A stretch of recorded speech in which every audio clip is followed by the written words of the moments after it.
అధికారికంగా కేసీఆర్ గారి ప్రభుత్వం ఉన్నప్పుడే ఈ భగీరథ జయంతి చేయాలని చెప్పేసి వారు జీవో ఇవ్వడం జరిగింది.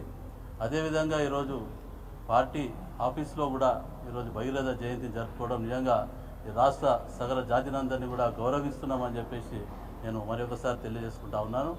అంతేకాకుండా ఈరోజు కోకాపేటలో సినన్న గారు చెప్పినట్టుగా 2 ఎకరాల భూమిని ఇస్తూ ఆత్మగౌరవ భవనం నిర్మించుకోమని చెప్పేసి జీవో ఇచ్చిన ఘనత కేసీఆర్ గారిది.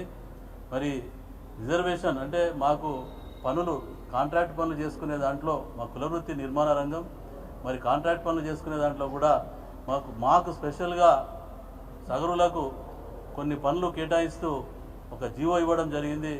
అది ఈరోజు ఆ జీవో అమల్లో కూడా ఉన్నది. ఎంతోమంది చిన్న చిన్న కాంట్రాక్టర్లు కూడా ఈరోజు ఆ జీవో ద్వారా పనులు చేసుకుంటూ ఉన్నారు, వారి కుటుంబాలను పోషించుకుంటూ ఉన్నారు.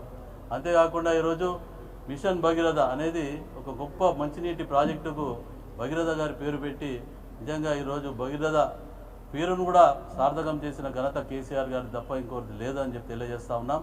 మరి ఈరోజు ఈ మధ్యనే మనకు తెలుసు ఏది కులగణన చేశారు. మరి మా కులం మా జనాభా ఎంత ఉందని చెప్పి మేము అడుగుతూ ఉంటే ఇప్పటిదాకా కూడా కులాల వారీగా జనసేకరణ అనేది విడుదల చేయడం లేదు ఈ ప్రభుత్వం. మేము మళ్ళీ నేను డిమాండ్ చేస్తూ ఉన్నా, కులాల వారీగా మీరు జనగణనను రిలీజ్ చేయండి, మా కులం మా జనాభా ఎంత ఉందో మాకు తెలియపరచండి.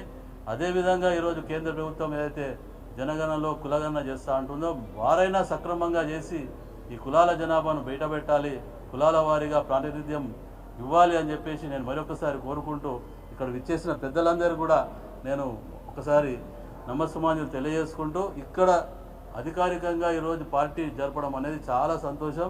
ఇది ప్రతి సంవత్సరం కొనసాగించాలని కోరుకుంటూ